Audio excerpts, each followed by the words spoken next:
बिस्मिल्लाहिर्रहमानिर्रहीम। मैं हूँ आपका होस्ट इरफान हैदर। मैं लेके आया हूँ आज पाकिस्तान में जैसे बादल छाए हुए हैं, मौसम अबर आलूद है, इसी तरह पाकिस्तानी सियासत में भी मौसम छटने का नाम ही नहीं रह रहा।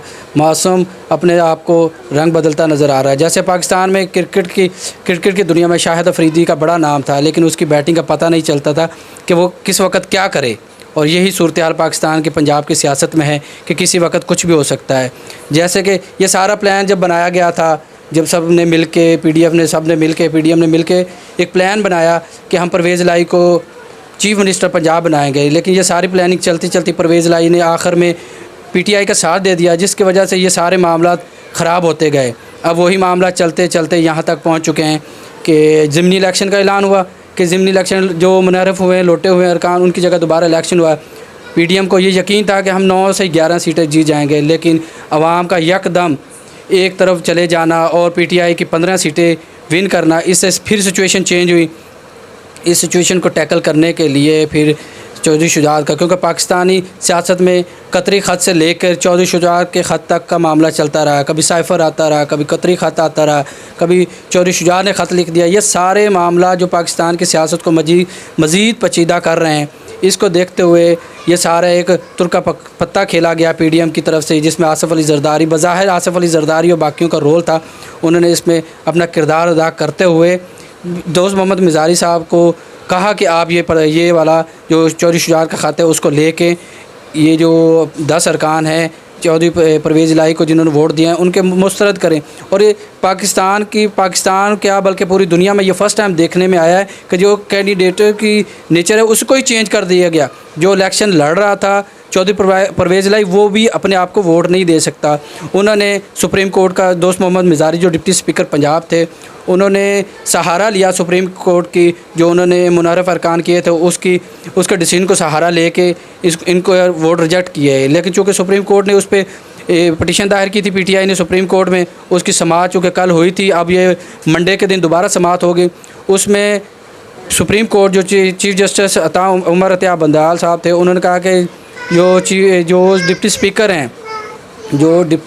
हैं दोस्त मोहम्मद मिज़ारी, वो हमें बताएं कि हमें गाइड करें कि ये किस तरह उन्होंने किया। क्योंकि उनकी जिस तरह इमरान खान ने फ़र्स्ट टाइम उनको कहा था कि ये जो सारा है, ये जो सारे हैं हमारे मुनारफ, इन अरकान को डी सीट किया जाए, लेकिन उस वक्त उन्होंने कहा था कि नहीं, ये जो पार्लिमानी लीडर ही इसको डिस्क्वालीफाई कर सकता है या उसके बारे में रेफरेंस भेज सकता है, वो पार्टी के सरबराह की हदायत पे। इस तरह वो जो वर्जन था इमरान खान का वो नहीं माना गया, लेकिन चूँकि उनके सप्तान थे पार्लिमानी लीडर, उन्होंने सप्तान ने रेफरेंस भेजे, उस रेफरेंस पे वो नाअहल हुए। उस वक्त जो नून लीग का स्टांस था, उन्होंने इस पे वो स्टांस चेंज किया और इसमें कहा कि वो जो लेटर जो चौधरी शुजात ने लिखा है वो पार्टी हेड की तरफ से लिखा गया था।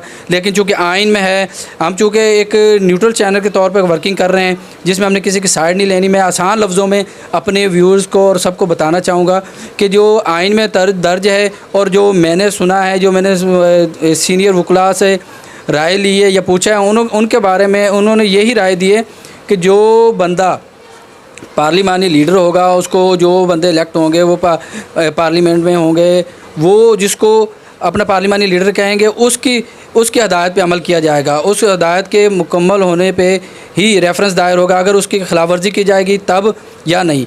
इसी तरह आगे चलते जाएं, जब ये कल अदालत लगी और उस पर चीफ जस्टिस उमर अता बंदयाल ने 2 बजे डिप्टी स्पीकर दोस्त मोहम्मद मिज़ारी को बुलाया, वो तो ख़ुद पेश नहीं हुए, उनकी जगह इरफान कादर साहब पेश हुए। और पाकिस्तान में वकला में एक मशहूर है कि पाकिस्तान में 2 वकला ऐसे हैं जिनके बारे में कहा जाता है कि वो केस कम लड़ते हैं और अदालत जजों के साथ ज़्यादा बहस करते हैं। उनमें से एक इरफान कादर साहब हैं और दूसरे अपने बाबर अवान साहब के बारे में कहा जाता है कि वो केस से ज़्यादा जजों पे ज़्यादा बहस करते हैं। और यही मामला देखने में आया है।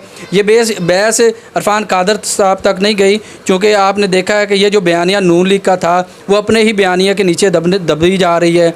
जैसा उन्होंने पहले उनका बयानिया था कि हम वोट को इज़्ज़त दो वाला बयानिया था, उसको लेके चले, लेकिन वो वोट को इज़्ज़त दो वाला बयानिया जैसा ही उन्होंने बदला और उन्होंने जो खलाई मखलूक या दूसरे लोगों का सहारा लिया, पीडीएम के साथ मिलके इन्होंने तहरीक चलाई, उसमें ये सारी चीज़ें आती गई। लेकिन साथ साथ देखते जाएं कि ये जो लोग थे, जो मैंने पिछली वीलॉग में भी 2-3 दफ़ा वीलॉग में मैं रिपीट भी कर चुका हूँ, एक्स वाई जो फैक्टर था उसके साथ साथ जी फैक्टर भी कंसिडर किया जाता। लेकिन यहाँ पे एक बड़ी दिलचस्प सूरत हाल ये है कि ये सारा कुछ करने के बावजूद जब परवेज़ इलाही वाला फार्मूला नहीं चला सके, परवेज़ इलाही को अपनी तरफ नहीं ला सके ज़रदारी साहब, और इसी तरह ज़िमनी इलेक्शन में जो इनका ख्याल था कि हम 9 से 11 सीटें लेंगे और आसानी के साथ हम गवर्नमेंट बना लेंगे, वहाँ पे भी ये नाकाम हुए।